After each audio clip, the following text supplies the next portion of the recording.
Alhamdulillahi kama hadana ila sabilil haqqi wajtabana. Ahmaduhu subhanahu wa ashkuruh wa min masawi amali astaghfiruh.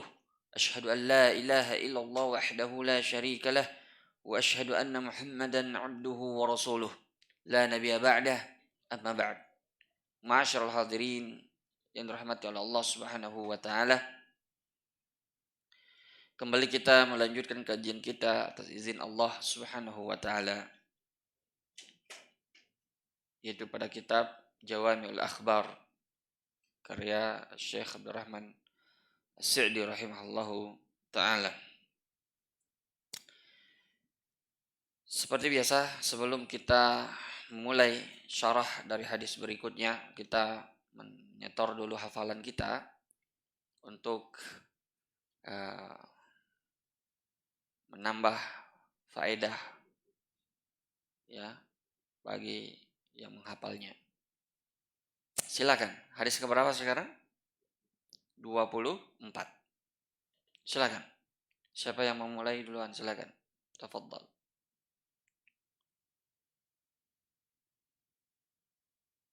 Ada? Pendek hadisnya, tidak panjang hadisnya. Kalau bersanad baru panjang hadisnya. Bukan hadisnya yang panjang, sanadnya yang panjang.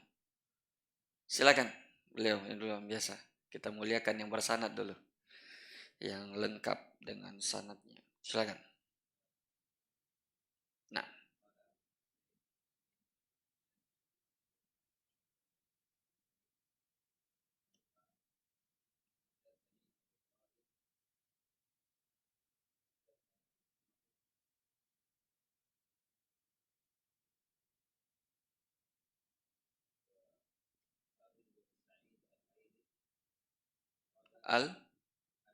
Al-Aili. Nah.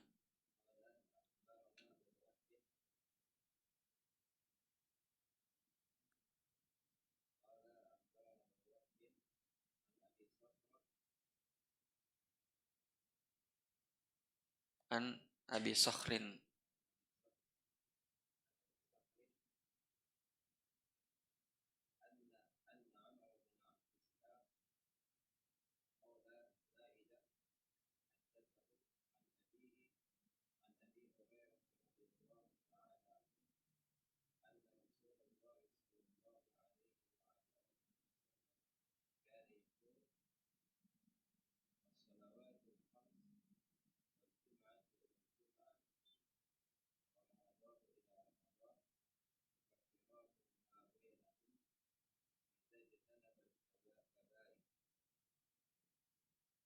Barakallahu fiik.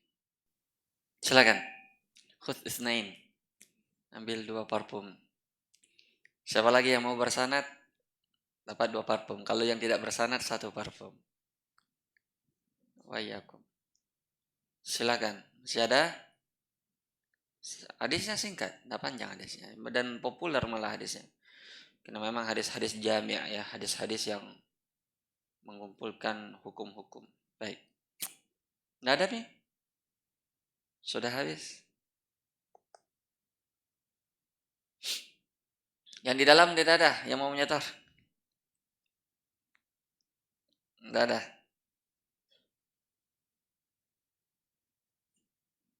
Hah? Tidak ada? Biasanya ada. Abu Zain? Tidak ada setorannya? Tafadhol. Hah? Tanpa sanad? Silakan, tidak masalah.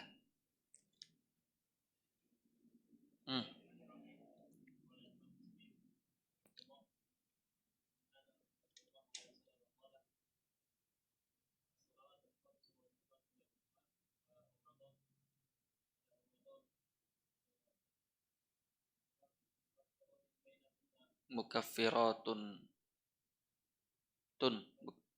Nah, lanjut.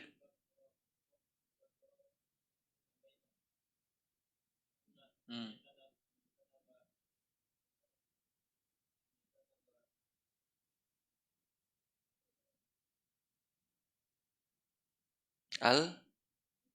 Nah, silakan. Ambil 1 parfumnya. Taib. Silakan.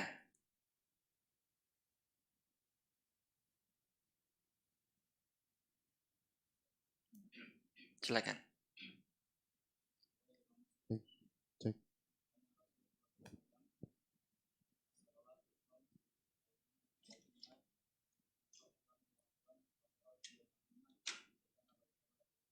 Naam. Silakan ambil satu. Sisa satu. Masih ada?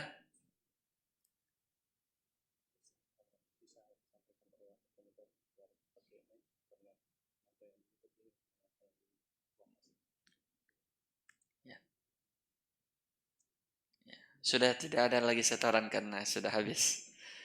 Ya, baik, insya Allah nanti lain kali kita setorannya pakai mic supaya penonton yang di YouTube katanya ya pengen tahu juga apa yang disetor. Baik. Hadis dari sahabat yang mulia Abu Hurairah radhiyallahu taala anhu. Hadis yang ke-14. Bahasanya Rasulullah sallallahu alaihi wasallam bersabda, "As-salawatul khams wal jum'atu ilal jum'ati wa ramadhan ila ramadhana mukaffiratun lima bainahun majtanabal kabair." Boleh dalam sighah majhul, mastunibal kabair. Dua-duanya boleh. Stanaba, stuniba. Dari Abu Hurairah radhiyallahu taala anhu, Rasulullah sallallahu alaihi wasallam bersabda, salat 5 waktu yang satu ke yang lainnya, Jumat yang satu ke Jumat berikutnya, Ramadan yang satu ke Ramadan berikutnya. Mukaffiratun, yakni kaffara yukaffiru, yakni penghapus, lima bainahun mastunibal kabair atau mastanabal kabair, selama dia menjauhi dosa-dosa besar. Qala ma'alif rahimahullahu ta'ala,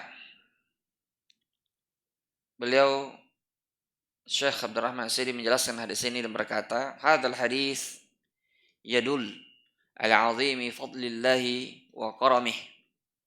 Hadis ini menunjukkan akan besarnya keagungan dan kemuliaan dan keutamaan dari Allah Subhanahu wa taala. Hadhil ibadat as-salas al-'azimah, 3 ibadah yang disebutkan ini, wa anna laha indallahi manzilah 'aliyah. Tiga-tiganya ini memiliki kedudukan yang tinggi di sisi Allah. Wa samaratuha la tu'addu wa la tuhsa. Ya, faedah-faedah dari ibadah ini tidak dapat dihitung. Keutamaan salat, keutamaan puasa, itu tidak bisa kita batasi saking banyaknya. Di antaranya kata beliau, fa min samaratiha an Allah ja'alaha mukammilah lidinil abdi wa islamih. Di antara keutamaannya yakni sebagai pelengkap bagi agama seseorang, pelengkap bagi Islam seseorang. Artinya mengurangi melengkapi kekurangan yang dia lakukan dalam agamanya, sehingga kekurangan-kekurangan, dosa-dosa yang dia lakukan itu tertutupi dengan ibadah-ibadah tersebut. Wa annaha munammiyah lil iman wa musqiyah li syajaratihi. Sebagaimana halnya dia bisa menumbuhkan keimanan dan menumbuhkan menyirami pohon keimanan tersebut. Fa innallaha gharasa syajaratal iman fi qulubil mu'minin bihasabi imanihim. Allah Subhanahu wa taala menanam pohon keimanan di dalam hati seorang mukmin tergantung kadar keimanannya. Wa qadra min altafihi wa fadlihi min alwajibati was sunan ma yuski hadhihi syajarah wa yunammiha wa yadfa'u anha al-afat. Ya, dan sesuai kadar kelembutan dan keutamaannya dari yang dia kerjakan dari kewajiban dan sunnah-sunnah yang menyebabkan pohon keimanannya terus tumbuh dan menyebabkan Allah Subhanahu wa taala menjauhkannya dari segala bala bencana hatta tukmil wa tu'ti ukulaha kullahinin bi izni rabbiha wa ja'alaha tanfi anhal afat. Nah, dari sini Syekh bercerita sedikit tentang samarah atau keutamaan dari amal ibadah yang kita lakukan dari yang 3 disebutkan ini, yaitu sholat 5 waktu, sholat Jumat, dan puasa Ramadan. Adapun sholat 5 waktu, kita tahu bahwasanya itu rukun Islam yang kedua setelah 2 kalimat syahadat. Salah satu di antara rukun Islam yang paling penting, yang mana Rasulullah SAW menerimanya tanpa melalui perantara malaikat Jibril. Thaniyatul arkani lil islami tanha anil fahsya'i wal athami qurratu ainil mustafa fiha kama an nafsi akhbara nassan muhkama man kana li salatihi qad dayya'a kana li ghairiha yaqinan adya'a. Thaniyatul arkani lil islami, yakni rukun Islam yang kedua, tanha anil fahsya'i wal athami, yaitu mencegah perbuatan keji dan dosa. Inna salata tanha anil fahsya'i wal munkar, sesungguhnya dosa mencegah seseorang dari kekejian dan kemungkaran. Qurratu ainil mustafa fiha kama, ya, dia penyejuk jiwa, penenang hati bagi Mustafa, yaitu Rasulullah sallallahu alaihi wasallam. Kama akhbara fihi nassan muhkama, sebagaimana banyak nas-nas yang mengabarkan hal demikian, seperti hadis ya yang mengatakan kum ya Bilal arihna bisalah, wahai Bilal berdirilah qomat dan istirahatkan kami dengan salat. Dan di hadis yang lain Rasulullah SAW apabila beliau mendapatkan masalah langsung beliau melaksanakan salat. Dan salat ini ada padanya 3 tanda orang bahagia. Apa itu 3 tanda orang bahagia? Idza u'tiya syakar, wa idza ubtuliya sabar, wa idza atnaba istaghfar. Fa inna hadhihi thalatha unwanu sa'adah. Idza u'tiya syakar, apabila diberi oleh Allah dia bersyukur. Wa idza ubtuliya sabar, wa idza ubtuliya sabar, apabila diuji dengan cobaan dia bersabar. Wa idza atnaba istaghfar, apabila dia terlanjur jatuh pada perbuatan dosa, dia segera beristighfar. Fa inna hadhihi thalatha unwanu sa'adah. 3 tanda ini adalah tandanya orang yang berbahagia. Ini adalah samarah dari salat. Pertama, idza u'tiya syakar. Bukankah salat itu tanda bersyukurnya seorang hamba? Ketika Nabi bengkak kakinya melaksanakan salat, beliau kalau berdiri dalam salat tahajud itu bukan main lamanya, sampai bengkak kakinya. Lalu ditanya oleh sahabat, bukankah engkau ya Rasulullah telah diampuni oleh Allah dosanya yang terdahulu dan yang akan datang? Ya, kenapa masih melakukan ibadah sekeras ini? Lalu Rasulullah menjawab, afala akuna abdan syakura. Tidakkah pantas bagiku menjadi seorang hamba yang bersyukur? Itu tanda orang yang ya berbahagia dalam hidupnya, dia bersyukur kepada Allah Subhanahu wa taala atas nikmat yang Allah berikan kepadanya, dan syukur yang paling nampak di antara tanda-tandanya adalah orang yang mendirikan salatnya. Dan itu yang dilakukan oleh Rasulullah SAW. Ini di antara buah dari salat yang pertama. Wa idza ubtuliya sabar. Apabila diuji oleh Allah, dia bersabar. Ini di antara tanda atau buah faedah dari salat yang lainnya. Allah Subhanahu wa taala mengatakan dalam Al-Qur'an, wasta'inu bis-sabri was-shalah. Wasta'inu bis-sabri was-shalah. Berminta tolonglah kepada Allah dengan sabar dan salat. Idza ubtuliya sabar. Jika dia diuji oleh Allah, dia bersabar. Dengan bagaimana? Dengan meminta pertolongan kepada Allah dengan sabar dan sholat. Karena kenapa? Karena pada hakikatnya, sebagaimana yang kita sampaikan tadi hadisnya, bahwa Rasulullah SAW apabila ditimpa musibah, suatu hal yang sangat manusiawi, ya sangat tabiat sekali ketika seorang ditimpa musibah, dia akan sedih. Nabi SAW ketika ditimpa musibah, beliau seorang nabi, tapi beliau juga bersedih sebagaimana manusia biasa pada umumnya.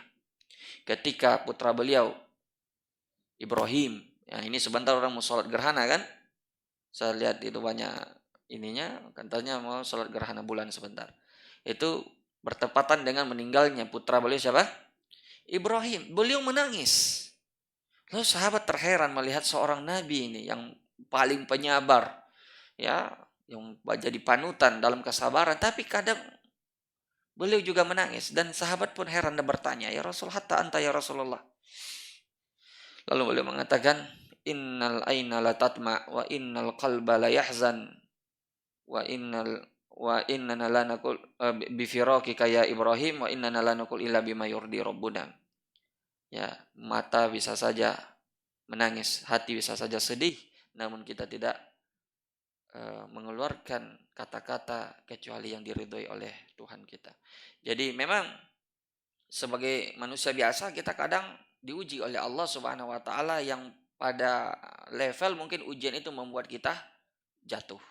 Tapi Allah Subhanahu wa taala mengatakan dalam Al-Qur'an, ingat ujian itu pasti tidak pernah melebihi batas apa? Kemampuan.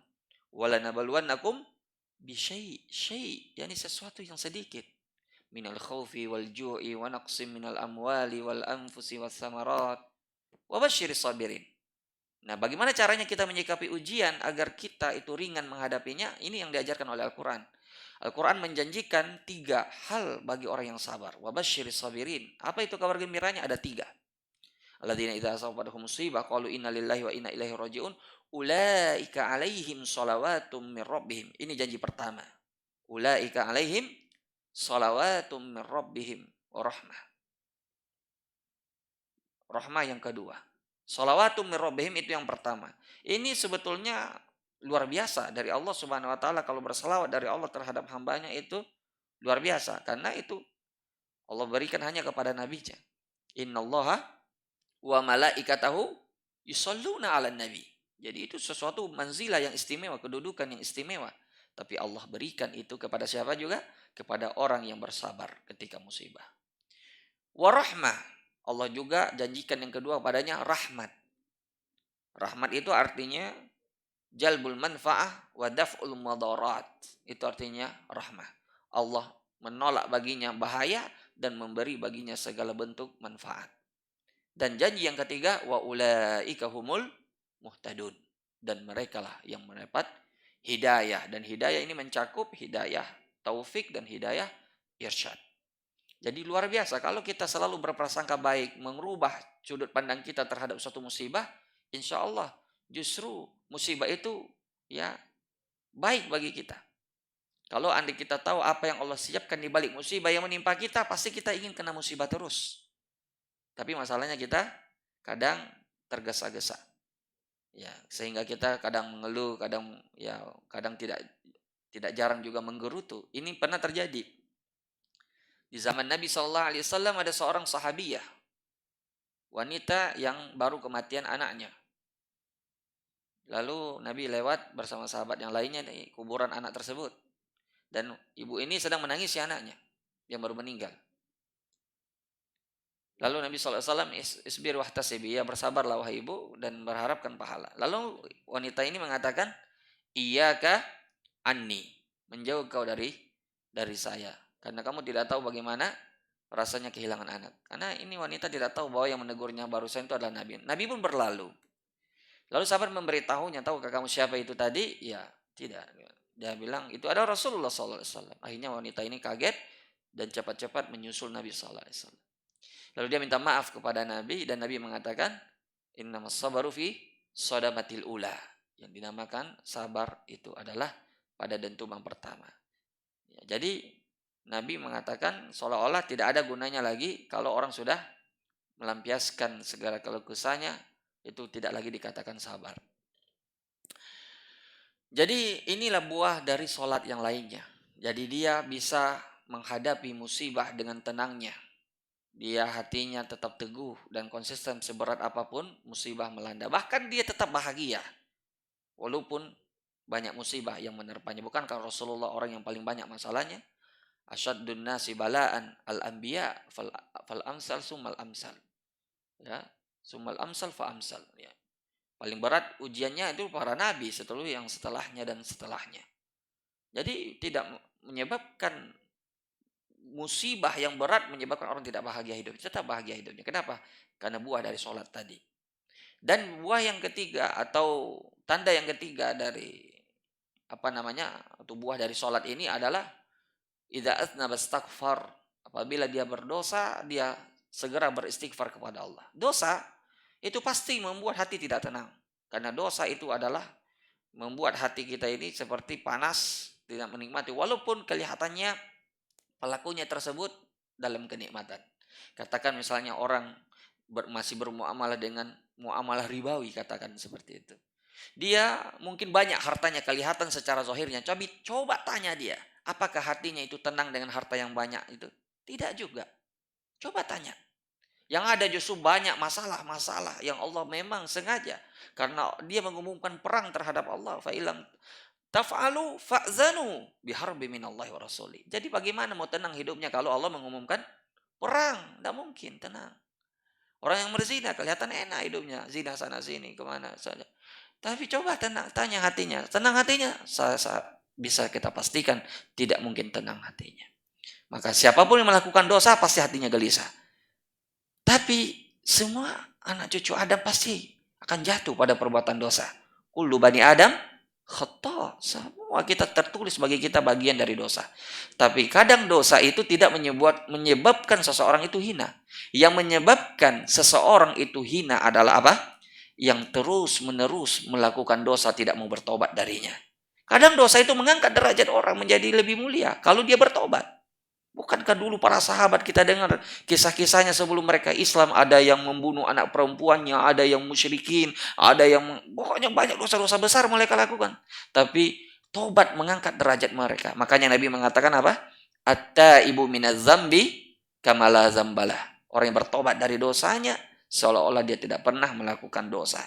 Jadi jangan kita yang sudah diberi hidayah oleh Allah melihat saudara kita yang berdosa, jangan kita meremehkannya. Justru kita mendoakannya dan bersyukur atas Allah telah menjaga diri kita dari perbuatan dosa tersebut. Maka orang yang sholat ini ya adalah orang yang masuk dalam kategori ini. Bukankah ketika kita sholat kita itu meminta ampun kepada Allah, selesai sholat kita meminta ampun kepada Allah, semuanya itu adalah penghapus dari dosa, dan itu adalah buah dari ibadah sholat dalam hadis ini. Jadi wajar kalau apa dibilang Nabi, mukaffiratun lima bainahun. Mukaffiratun lima bainahun. Jadi as-shalawatul khams, sholat 5 waktu berikutnya ke sholat waktu yang lainnya itu penghapus dosa. Dan Nabi SAW membuat suatu analogi, pemisalan yang mudah kita pahami dan kita cerna.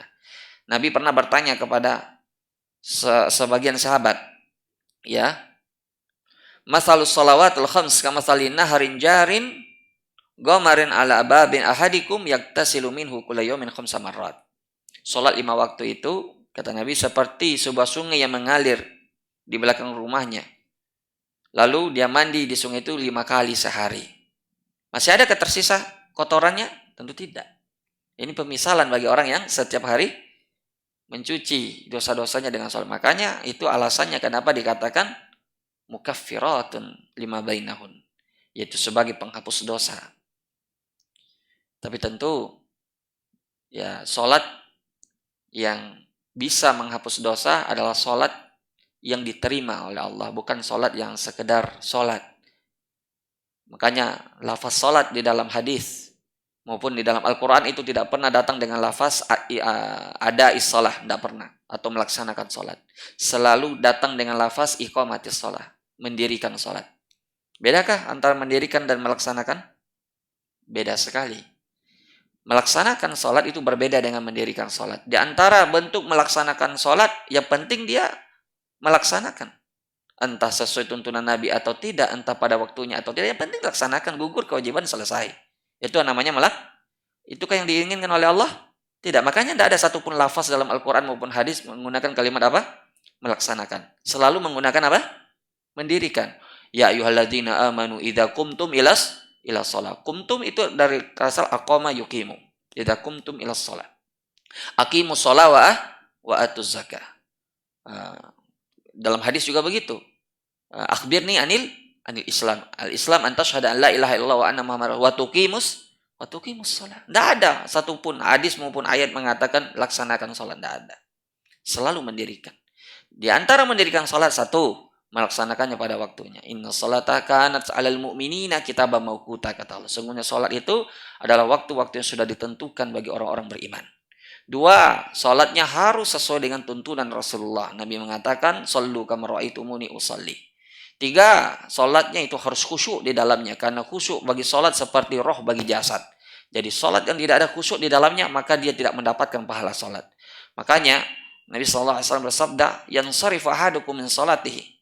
Seseorang di antara kalian selesai dari salatnya, wala yajid min salatihi, dan dia tidak mendapatkan pahala dari salatnya, illa usyruha wa tusu'uha wa sumunuha wa subu'uha wa sudusuha wa khumusuha wa rubu'uha wa sulusuha wa nusfuha. Cuma segitu pahala yang dia dapat. Kenapa? Karena dia sholat lain pikirannya. Tidak khusyuk. Dan insya Allah pertemuan yang akan datang, hadis berikutnya, itu akan kita bahas bagaimana cara meraih apa? Khusyuk di dalam sholat kita. Karena hadis berikutnya itu berkaitan dengan itu secara spesifik. Secara khusus. Baik. Jadi itu dia. Sholat yang mendatangkan pentakfir lizunub. Sholat yang diterima oleh Allah. Bukan hanya sekadar apa? Sholat yang menggugurkan kewajiban. Kemudian wal jum'ah ilal jum'ah, ya, juga penghapus dosa yang satu kayak dosa yang lainnya. Jadi orang melaksanakan sholat Jumat itu tidak diragukan sholat Jumatnya itu sebagai penggugur bagi dosa-dosanya. Wa Ramadan ila Ramadan, dan puasa Ramadan yang satu ke Ramadan berikutnya. Jadi Ramadan itu adalah penggugur dosa, dan itu sering kita dengarkan dari hadis-hadis yang disampaikan pada saat bulan suci Ramadan, terutama kita banyak mendengarkan hadis-hadis tentang bagaimana puasa Ramadan itu bisa menghapuskan dosa. Seperti misalnya hadis-hadis yang berkaitan dengan keutamaan malamnya Ramadan. Man qama Lailatul Qadar imanan wahtisaban ghufira lahu ma taqaddama min dzambi. Orang yang melakukan qiyamul lail, ya, di malam Lailatul Qadar imanan wahtisaban, karena iman dan mengharapkan pahala, ghufira lahu ma taqaddama min dzambi. Allah ampuni semua dosa-dosa yang telah berlalu. Sebagaimana halnya juga sebaliknya. Orang yang puasa tapi tidak melaksanakan puasa sebagaimana yang diperintahkan, sekedar penggugur kewajiban saja, maka itu tidak berfungsi penghapus dosa. Tidak berfungsi sebagai penghapus dosa. Sebagaimana tadi halnya sholat. Yang tidak diterima oleh Allah tidak berfungsi sebagai penghapus dosa. Nabi SAW bersabda, "Man lam yada' qawla zur wal amal bihi wal jahl falisa lillahi hajah fi an yada' ta'amahu wa syarabah." Siapa yang tidak meninggalkan perkataan zur, perkataan dusta, wal amal bihi wal jahl, ya, dalam beramal dengannya dan kebodohan, falisa lillahi hajah, Allah tidak berhajat fi an yada' ta'amahu wa syarabah, pada dia meninggalkan makan dan minumannya. Artinya Allah tidak butuh dengan puasanya. Memang Allah tidak butuh dengan ibadah kita, tapi maksudnya Allah tidak memberi apa? Pahala dari puasanya tersebut. Jadi puasa yang bisa menghapuskan dosa, puasa yang bagaimana? Yang diterima oleh Allah pahalanya. Bukan puasa yang sekadar gugur kewajiban darinya. Baik. Jadi itu yang pertama. Yang kedua berkaitan dengan makna dari hadis mastunibal kabair.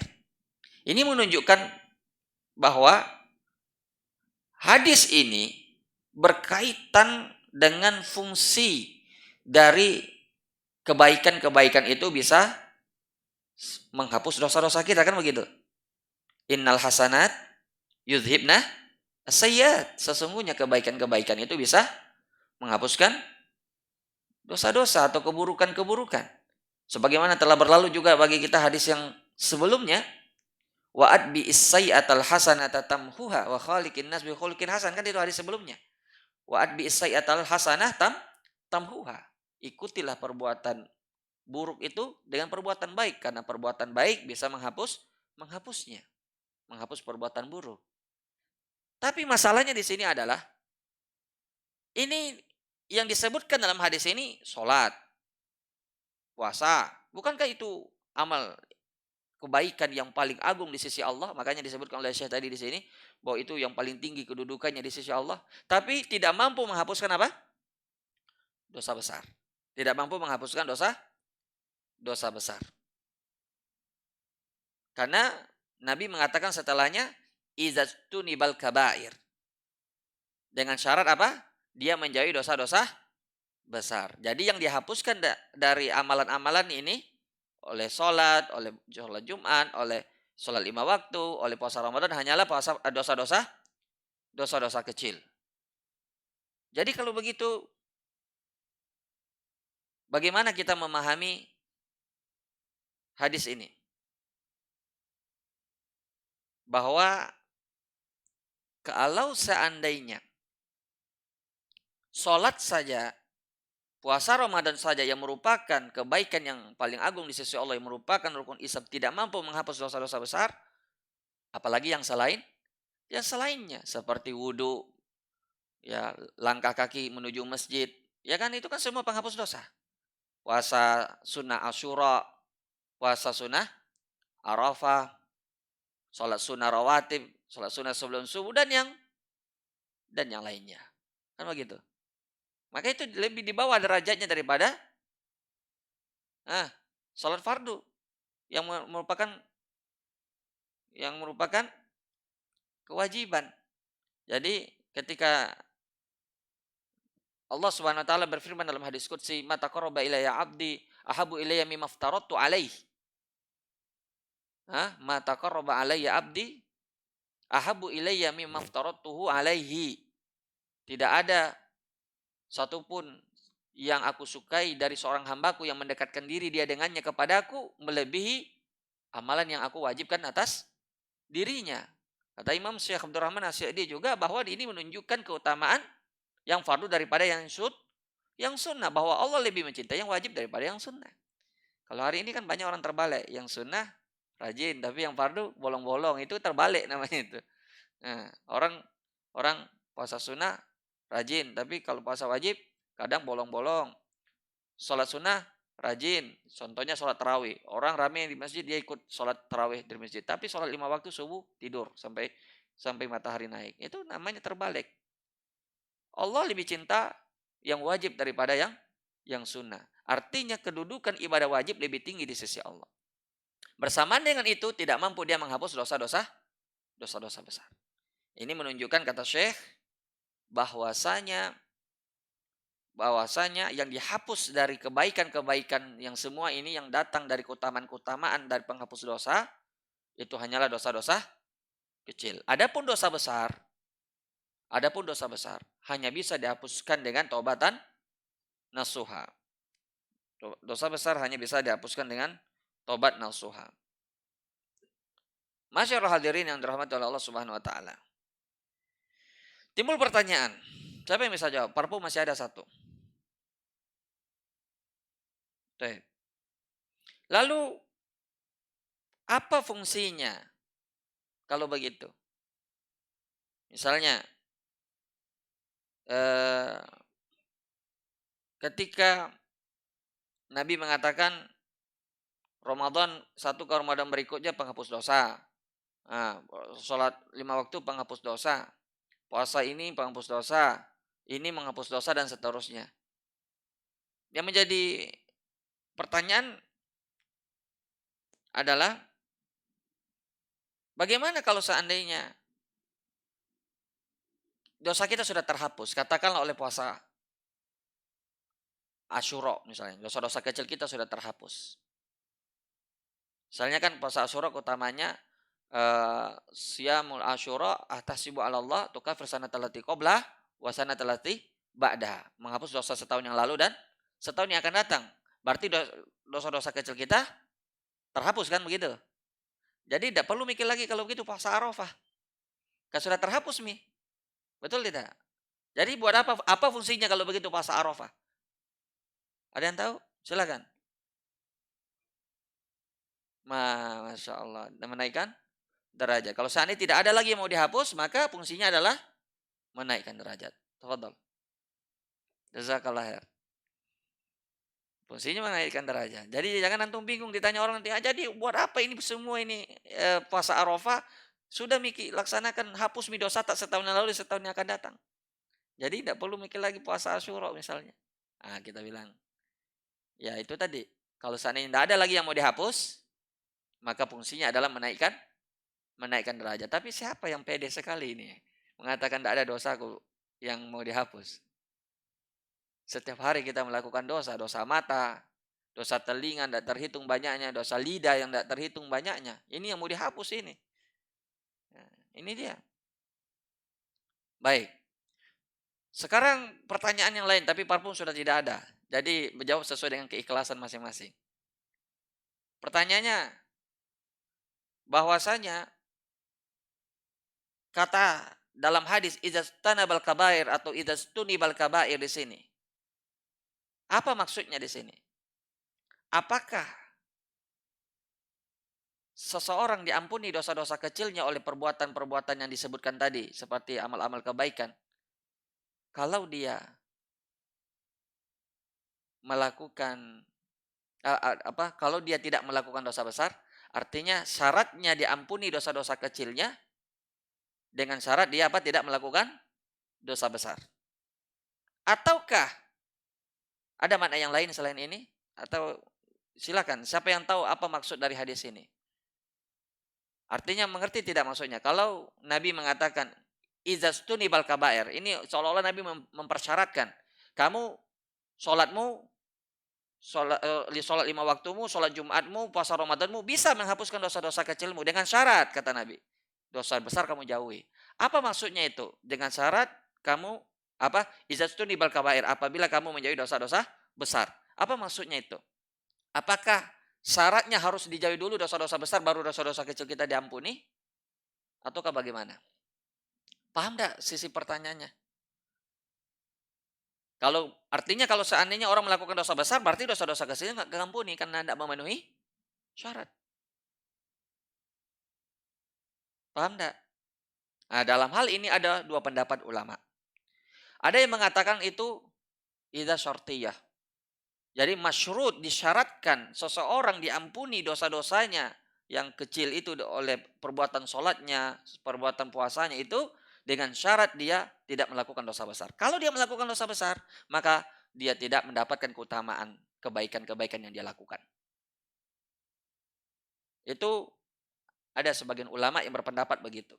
Pendapat kedua, diantaranya yang berpendapat dengan pendapat kedua ini adalah Imam An-Nawawi rahimahullah.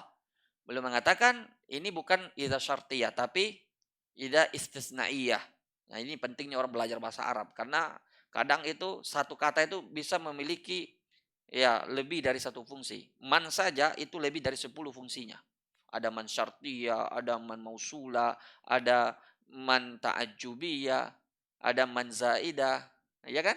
Itu pentingnya kita belajar bahasa Arab sehingga kita mengerti apa maksud dari perkataan. Baik.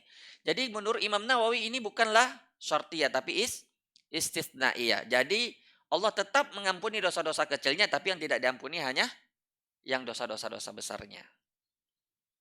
Dosa-dosa besarnya hanya bisa terampuni kalau dia bertobat nasuha darinya. Ini pendapat yang dikuatkan oleh Imam An-Nawawi rahimahullahu taala. Baik. Sisa pembahasan kita pada makna dari dosa besar, karena saking pentingnya ini masalah kabair ini dosa-dosa besar, sebagian ulama itu menulis kitab khusus tentang kabair, dosa-dosa besar. Di antaranya Imam Az-Zahabi, cari kitab beliau Al-Kabair oleh Imam Az-Zahabi, dan Imam Syekh Muhammad bin Abdul Wahab rahimahullahu taala juga memiliki kitab tentang Al-Kabair ini. Dan selain dari mereka, dari para ulama itu menulis kitab tentang dikumpulkan yang termasuk dosa-dosa besar.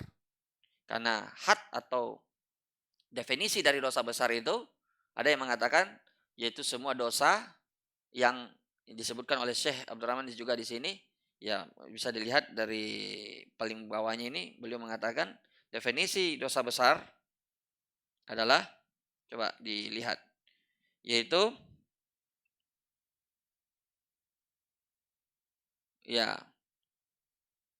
wa ahsan makila innal kabira maruttiba alaihi haddu fid dunya.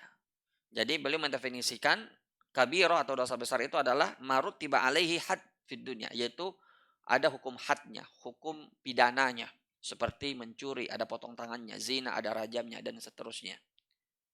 Wa tu'adu alaihi bil akhirah. Ya, diancam dia dengan neraka di akhirat.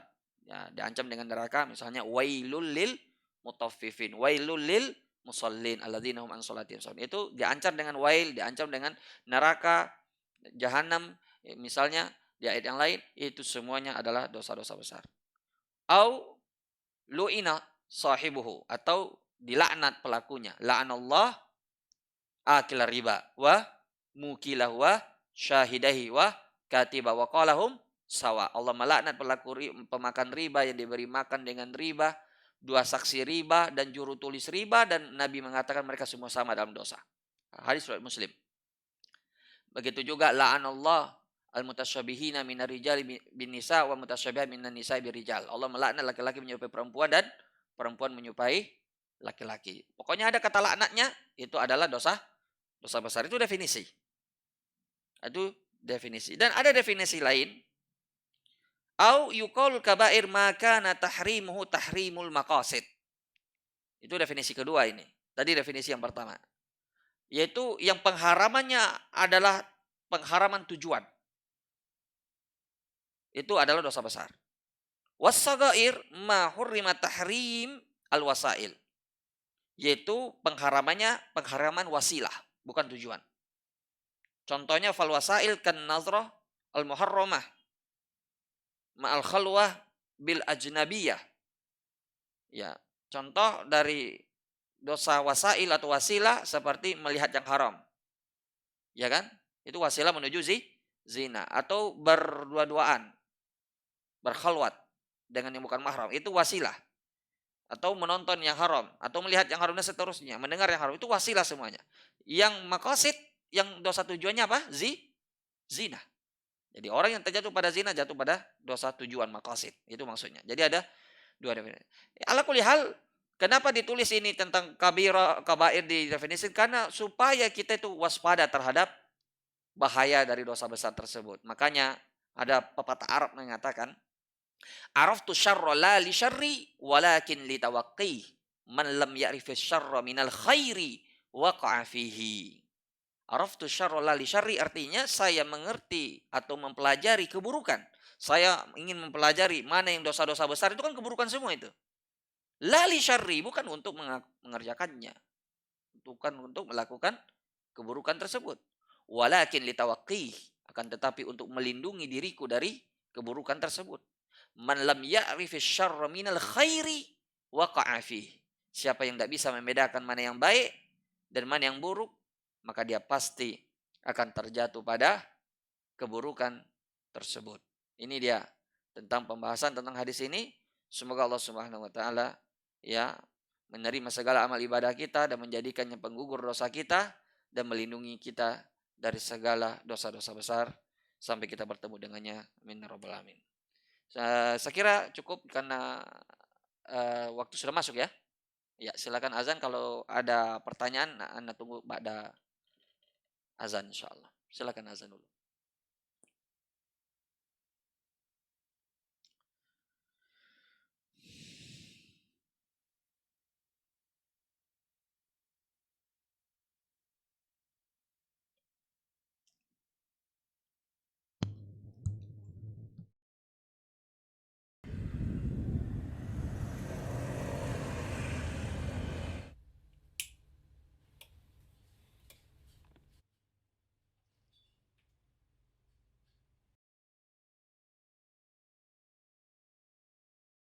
الله أكبر الله أكبر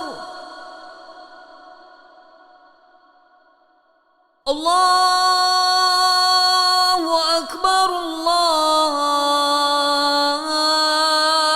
الله أكبر أشهد أن لا إله إلا الله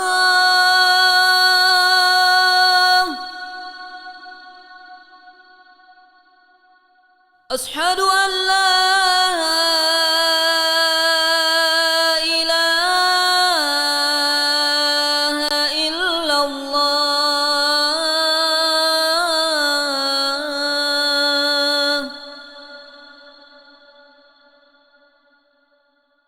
أشهد أن محمد رسول الله.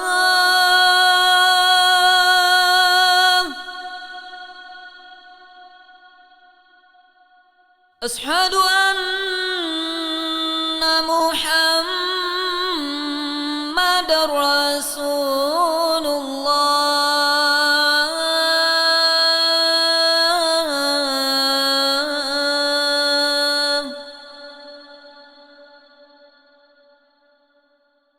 حي على الصلاة.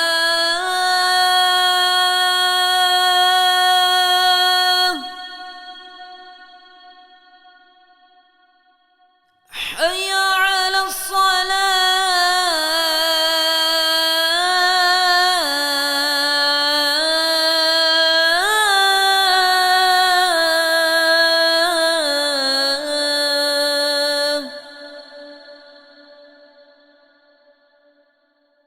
حي على الفلاح.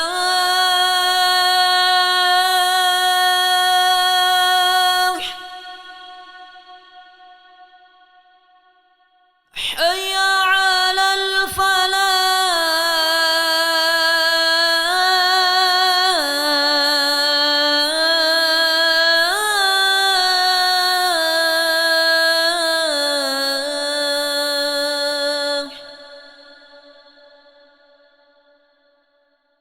الله أكبر الله أكبر. Ya, pembahasan kita berkaitan dengan hadis ini. Dan saya mungkin bisa eh, simpulkan tentang amalan yang diterima tadi. Saya lupa tadi sedikit luput dari saya penjelasannya. Yaitu tentang syarat diterimanya amalan yang bisa menghapus dosa tadi itu. Syarat diterima amalan ma'ruf bagi semua kita, yaitu ada dua toh. Yang pertama apa? Ikhlas. Yang kedua apa? Sesuai dengan tuntunan Rasulullah SAW. Jadi kalau ditinjau dari syarat yang dua ini, maka amalan itu terbagi 4. Ada yang ikhlas karena Allah dan sesuai dengan tuntunan Rasulullah. Ini yang diterima oleh Allah. Ada amalannya ikhlas karena Allah tapi tidak sesuai tuntunan Rasulullah. Itu yang kedua. Ada yang sesuai dengan tuntunan Rasulullah tapi tidak ikhlas karena Allah. Itu yang ketiga. Ada yang tidak ikhlas, tidak tomi sesuai dengan tuntunan Rasulullah. Jadi satu-satunya yang diterima dari 4 ini cuma yang pertama. Jadi semua yang 4 ini ada semua amalan kita. Kita lihat dari manusia di sini. Ada amalannya ikhlas karena Allah tapi tidak sesuai tuntunan Rasulullah. Tetap tertolak karena amalan bid'ah. Ada amalannya sesuai tuntunan Rasulullah tapi tidak ikhlas karena Allah. Ini juga tertolak karena itu bercampur dengan ria, dengan kesyirikan. Ana agna syuraka an syirk man asyraka fi ma'i ghairi taraktuhu wa syirkah, kata Nabi. Dalam hadis qudsi Allah berfirman bahwasanya saya adalah zat yang paling tidak butuh dengan yang namanya sekutu. Siapa yang mempersekutukan sesuatu denganku ketika dia beribadah, walaupun itu sesuai dengan tuntunan Rasulullah, maka aku tinggalkan dia dengan apa? Sekutunya. Dan yang paling menakutkan dari hadis ini adalah hadis yang 3 orang itu. Amalannya sesuai dengan tuntunan Rasulullah.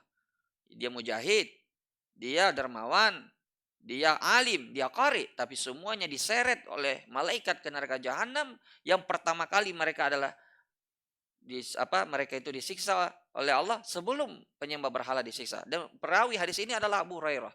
Dan setiap meriwayatkan hadis ini Abu Hurairah itu sering pingsan karena saking takutnya beliau masalah hadis ini. Yang pertama yaitu orang alim ditanya oleh Allah tentang nikmatnya, dia bilang Allah kazab, kamu bohong. Kamu mengajar hanya ingin dibilang alim. Yang kedua mujahid. Dia sebutkan nikmatnya, dia bilang saya berjihad di jalanmu sampai saya mati. Dia bilang kazab, kau bohong. Sampai Allah malaikat menyuruh untuk diseret dia ke neraka. Dan yang terakhir yaitu qari. Untuk apa nikmatku kau gunakan? Ya saya mengajar manusia. Dia bilang kazab, kau bohong. Jadi ketiga ini mereka ya ada satu kesamaan, yaitu semua ingin dibilang waqadqil, dan semua mereka telah mendapatkan apa yang mereka niatkan. Jadi niatnya bukan karena Allah. Waqadqil, ingin dibilang jari, ingin dibilang pemberani. Itu orang yang mati syahid. Ingin dibilang dermawan itu orang yang suka berinfak. Ingin dibilang alim atau dibilang qari itu orang yang membaca Al-Quran dan mengajarkan ilmu agama. Maka semuanya itu tergabung pada satu niat yaitu ria. Ya, dia sesuai tuntunan Rasulullah tapi tidak ikhlas karena Allah. Ya, maka inilah 4 pembagian ya jika ditinjau dari sisi diterima atau ditolaknya amalan yang memenuhi 2 syarat tadi. Saya kira itu ya yang saya lupa tadi untuk menjelaskannya. Sekiranya kalau ada pertanyaan yang ingin ditanyakan maka 1-2 pertanyaan mungkin masih bisa kita jawab. Silakan kalau ada.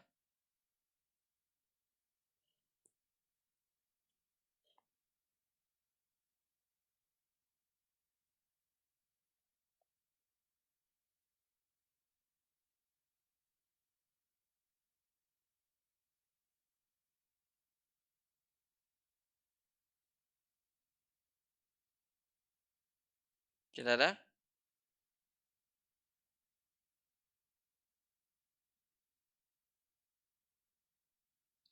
Baik, naktafi bihadzal qadar. Ya kita cukupkan pertemuan kita.